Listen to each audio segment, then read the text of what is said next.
सुबह की हल्की धूप क्लिनिक की खिड़की से छनकर अंदर आ रही थी।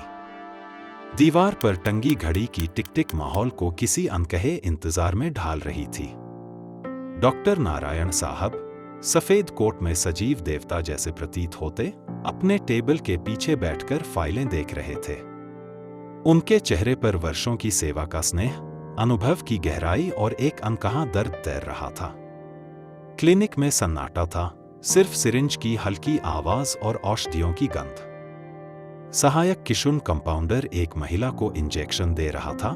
डॉक्टर के निर्देशानुसार पूरा ध्यान मरीज की जरूरत पर केंद्रित था। तभी क्लिनिक के बाहर से एक कराहती सी आवाज आई, दे दो बाबू, 2-4 पैसा, गरीब पर दया करो, बहुत पुण्य मिलेगा। आवाज लगातार दोहराई गई, पर कोई प्रतिक्रिया नहीं मिली। तभी वो झुकी पीठ वाला, बदन पर फटी गंदी चादर लपेटे हुए दरवाजे के करीब आ गया। उसकी आंखों में एक अजीब सी बेचैनी और हाथों में झंझनाती एल्यूमिनियम की कटोरी। बाबू, दया करो, हम कोढ़ी हैं, लाचार हैं, बेचारे हैं, कुछ दो, भगवान भला करेगा। किशुन कंपाउंडर झुंझला गया। उसने झल्लाकर कहा, कितनी बार कहा है यहां मत आओ, रोज रोज का धंधा बना लिया है, हटो यहां से, बाहर जाके कुछ काम नहीं कर सकता। पूरे समाज को मजाक बना के रखे हो तुम लोग। बेचारा भिखारी बाबा सकपका कर 2 कदम पीछे हट गया। भूख, बीमारी और अपमान की मार से कांपते हुए उसका कटोरा नीचे गिरा। एक सूखा सिक्का भी न था उसमें। उस पर कोढ़ की मार थी, हाथ झुलसे हुए, नाखून गायब, चमड़ी जगह से गल रही थी। उसकी मानसिक और शारीरिक स्थिति बिल्कुल भी ठीक नहीं था। लेकिन सच्चाई ये थी कि डॉक्टर साहब ही उसे इलाज के लिए बुलाते थे। मुफ्त में दवा, इलाज, खाना तक दे चुके थे। उन्होंने हमेशा कहा था, डरो मत, तुम्हारा रोग ठीक हो जाएगा। लेकिन आज कंपाउंडर के गुस्से ने उस भिखारी को तिरस्कार की आग में झोंक दिया। डॉक्टर नारायण ने जब यह सब सुना तो मरीजों से फुर्सत मिलते ही किशुन को बुलाया।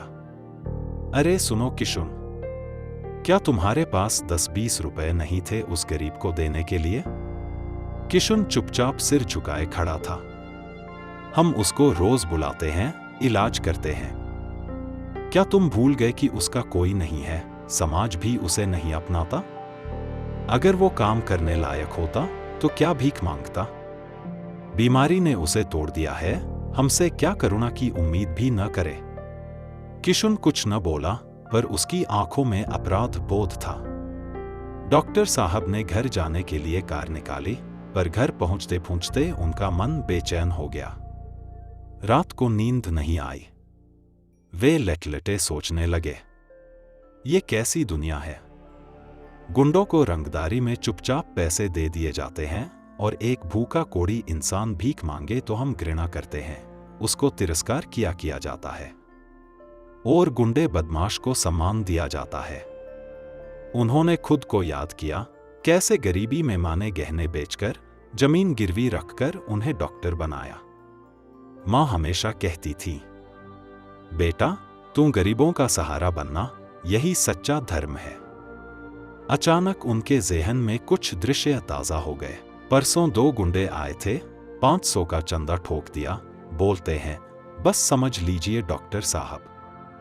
समाज की यह दोहरी मानसिकता उन्हें झकझोर गई। आज भिखारी, कल रंगदार, फिर कौन? कहीं भी शांति नहीं बची।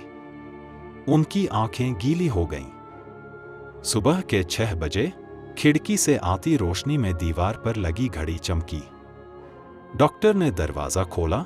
वही भिखारी बाबा खड़ा था, हाथ में वही एल्यूमिनियम का कटोरा। मगर इस बार उसकी आंखों में डर नहीं, उम्मीद थी। डॉक्टर साहब ने बिना कुछ कहे उसे अंदर बुलाया, बैठाया और बोले, आज भूख से नहीं, दवा से पेट भरो। फिर डॉक्टर साहब ने कहा, आज नाश्ता यहीं कर लो, इलाज भी करेंगे, तुम पूरी तरह से ठीक हो जाओगे। भिखारी की आंखों में पानी था।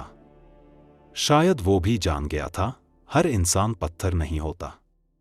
कुछ दिल अब भी धड़कते हैं।